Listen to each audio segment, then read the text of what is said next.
Saudaraku, jika kita benar-benar menghayati secara jernih, kita akan merasakan terkejut yang luar biasa.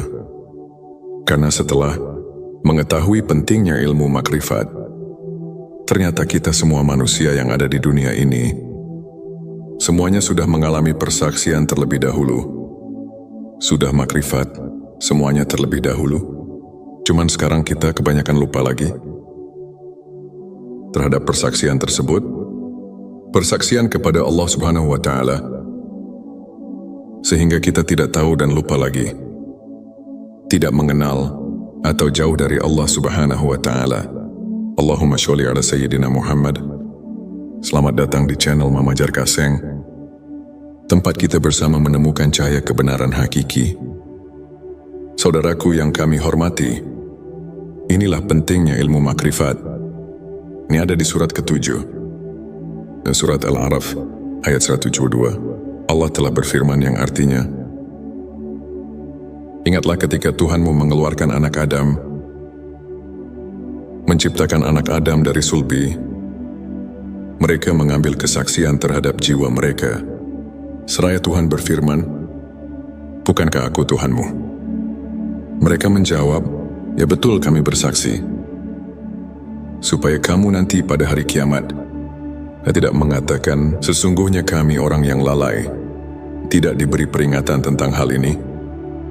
Nah ini saudaraku, di dalam ayat ini, jika betul-betul dihayati secara jernih, tentu kita akan merasakan terkejut dengan ayat ini. Karena ini ayat akan menggugah hati kita. Di dalam ayat ini Allah memberitahu kepada segenap manusia yang ada di dunia ini, sebagaimana firman Allah, manusia yang ada di dunia ini ternyata semuanya sudah dipersaksikan terlebih dahulu kepada Allah. Sebelum manusia lahir ke bumi ini, sebelumnya silakan bersolawat terlebih dahulu, agar terus terhubung dengan Nur Muhammad dan hakikat Muhammad. Dan tentu saja, silakan tulis solawat terbaik Anda yang sudah biasa Anda gunakan sehari-hari di kolom komentar sebagai bentuk kecintaan kita kepada Rasulullah Shallallahu Alaihi Wasallam. Masya Allah, betapa besar nikmat yang Allah berikan hanya dengan bersolawat. Hadirin saudaraku semuanya, manusia yang ada di dunia ini ternyata semuanya sudah dipersaksikan terlebih dahulu kepada Allah. Sebelum manusia lahir ke bumi ini, dipersaksikannya ini waktu di alam rahim ibunya. Ini ada di hadis Bukhari, di dalam bab kejadian makhluk, halaman 733, ayat 9. Rasulullah Shallallahu Alaihi Wasallam telah menerangkan, dipersaksikannya di alam arwah, di waktu kandungan, berumur 4 bulan, di dalam kandungan ibunya. Makanya suka ada yang mengadakan adat atau acara dengan nama acaranya. Itu sudah menjadi kebiasaan leluhur. Bahkan sampai sekarang masih banyak yang memperingatinya, yakni acara 4 bulanan. Nah ini asal muasalnya atau sejarahnya, karena ketika 4 bulan itu adalah diturunkannya roh sesudah dipersaksikan kepada Allah Subhanahu wa Ta'ala. Setelah roh mengalami persaksian, setelah roh marifat, semuanya masuk ke alam rahim di waktu 4 bulan tersebut. Nah ini sebelum 4 bulan pun, roh di dalam cabang bayi atau di alam rahim itu sebenarnya sudah ada. Makanya dari 1 bulan, 2 bulan itu cabang bayi tumbuh. Nah itu sudah ada roh. Cuman bukan roh yang suci ini, bukan roh kita yang sejati ini, atau roh yang dipersaksikan ini. Karena roh yang dipersaksikan ini adalah roh kita yang sejati, yang dinamakan roh kusi, yang nanti akan dicabut kembali, atau istilahnya dicabut nyawa, yang akan meninggalkan jasadnya kembali. Semua ini menurut firman Allah tadi, supaya di hari kiamat, jangan lupa lagi kepada Allah Subhanahu wa Ta'ala, agar kita nanti tidak istilahnya berdemo atau berprotes. Karena semuanya juga kita sudah pada tahu kepada Allah. Pertanyaannya, Kenapa sekarang banyak yang lupa jauh dari Allah? Seolah-olah tidak tahu sama sekali. Padahal dahulu kita ini sudah mengalami pertemuan, sudah mengalami persaksian atau makrifat kepada Allah. Nah, ini maksud dari ilmu makrifat ini. Di video ini kami mengingatkan agar kita semua sebagai manusia jangan leha-leha, jangan terlena, atau jangan sampai dalam hidup ini kita melupakan Allah Subhanahu wa Ta'ala. Karena kita amati dan dipantau oleh Allah Subhanahu wa Ta'ala. Supaya jangan lupa lagi kepadanya, kepada Allah Subhanahu wa Ta'ala, Sang Pencipta alam semesta. Saudaraku, dengan hati yang jujur, kita jangan mendustai diri sendiri. Ini dari Imam Ghazali. Beliau berkata,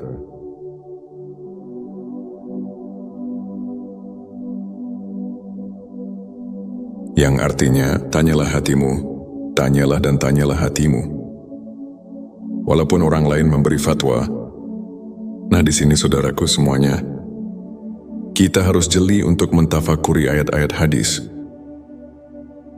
Keterangan yang bersangkutan dengan perasaan, khususnya ilmu makrifat, yang ada di dalam ayat ini, atau yang kita bahas, tadi ini akan memberi perangsang pada kita masing-masing.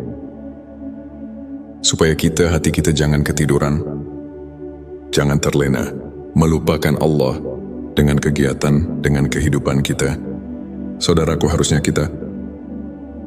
ini ada keseimbangan.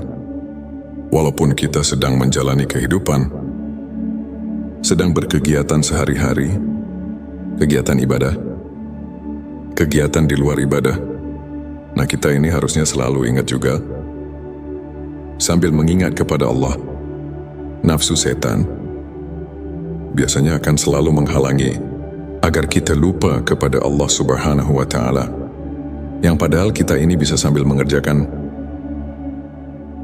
melihat berkegiatan, mendengar apapun itu, kita bisa sambil mengingat Tuhan, mengingat Allah Subhanahu wa Ta'ala. Contohnya nih ya, seperti kita sedang berkegiatan, bekerja di luar ibadah, maupun dalam beribadah, semua kegiatan lah pokoknya.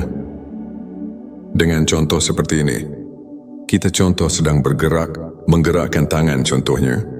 Nah, sebenarnya tangan ini tidak bisa bergerak jika kita tidak diberi hidup, jika tidak ditakdirkan oleh Allah, karena Allah Subhanahu wa Ta'ala yang telah menakdirkannya. Buktinya, jika Allah tidak berkehendak, maka semuanya tidak akan bisa bergerak. Seperti maaf contohnya, orang yang mempunyai penyakit tidak bisa bergerak, seperti stroke contohnya. Nah, itu kan ciri pertanda bahwa gerak itu kita tidak bisa berkehendak. Jadi tangan ini tidak bisa menciptakan gerakan, dan gerakan pun tidak bisa menciptakan tangan. Tapi Allah yang menciptakan tangan, dan Allah yang menakdirkan bergerak kepada tangan.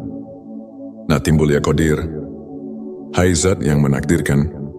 Qadir ini kan talajum, atau identiknya dengan sifat kudrat, sifat mani, salah satu dari sifat yang 20. Nah, sifat mani ini adalah sifat yang tidak akan berpisah dengan Zat.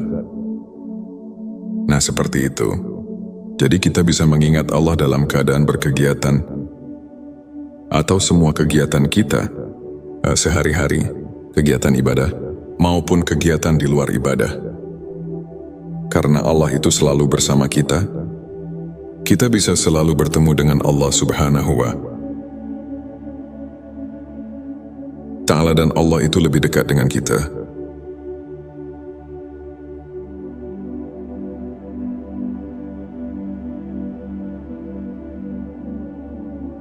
Lebih dekat daripada tenggorokan istilahnya. Nah, ini agar kita tidak terlena dengan apa yang ada di dunia. Ini lupa pada tugas hidup kita selaku hamba Allah. Yang tidak boleh dilupakan, di antaranya menjalankan perintahnya, menjauhi larangannya. Sedangkan jika kita jauh dari ilmu makrifat, atau lupa kepada Allah itu yang akan menjadi benih kita melakukan Tuhan, bibit permaksiatan. Karena jika kita ingat sadar kepada Allah, kita tidak akan berani melakukan kesalahan atau menjauhi larangannya. Jadi kita akan terus melaksanakan apa yang telah diridai oleh Allah dan menjauhi larangannya. Nah, itu semuanya untuk perintahnya ada di dalam Al-Quran dan hadis, dan di pengajian-pengajian umum. Kita tinggal pelajari, kita tinggal menghayatinya saja. Dan begitu pun yang dilarang oleh Allah, semuanya akan banyak dibahas di pengajian-pengajian umum di daerah setempat.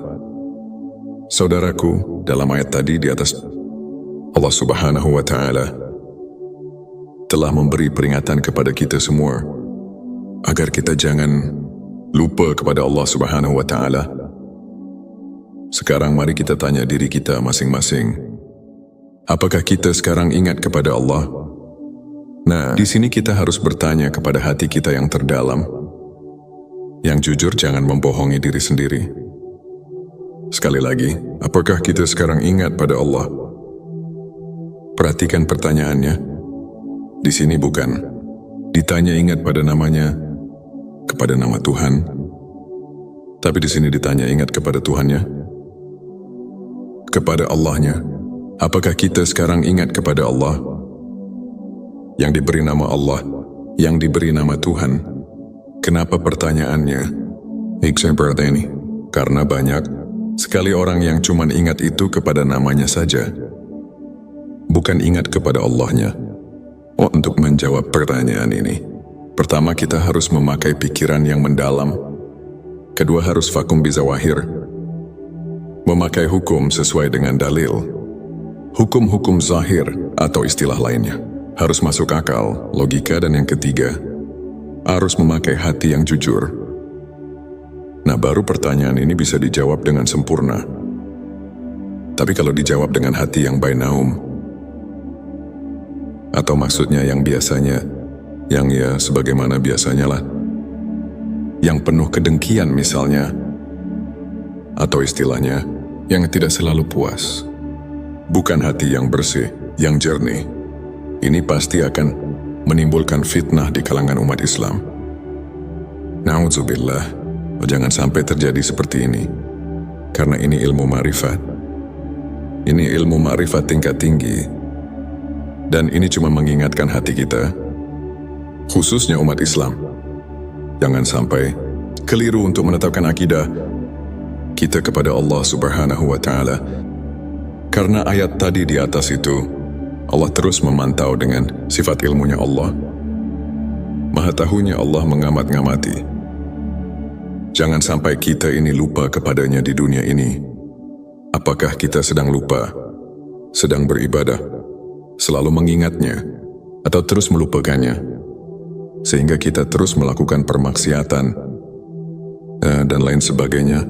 Sahabatku, banyak sekali sebenarnya ayat-ayat yang menyuruh kita jangan sampai lupa kepada Allah Subhanahu wa Ta'ala. Seperti di dalam surah ke-33, ayat 41, Allah memberi perintah, Ya ayyuhallazina amanu fazkurullah zikron kasiro. Hai orang-orang yang beriman, ingatlah kepada Allah dengan sebanyak-banyaknya. Terus ada lagi di dalam surat ke-7, ayat 205, Allah Subhanahu wa Ta'ala berfirman yang artinya, sebutlah nama Tuhanmu dalam hatimu dengan merendahkan diri, rasa takut dengan tidak mengeraskan suara di waktu pagi dan petang, dan janganlah kamu termasuk orang-orang yang lalai, yang lupa kepada Allah Subhanahu wa Ta'ala. Saudaraku, jikalau ayat ini dikaji, ditafakuri secara mendalam, pasti kita ini akan terpanggil secara spontan. Terus kita akan mengusahakan supaya kita terus mengingat kepada Tuhan.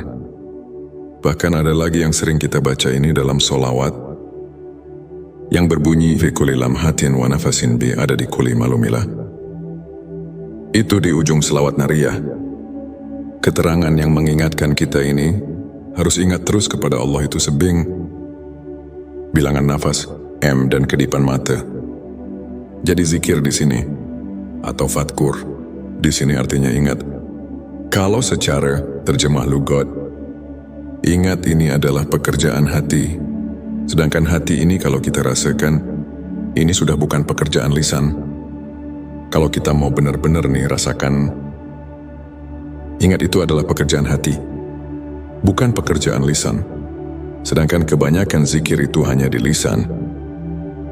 Yang padahal jika mau ditingkatkan lagi, mau disempurnakan lagi, bukan hanya pekerjaan lisan, tapi pekerjaan hati. Jadi si hati ini bisa ingat ini.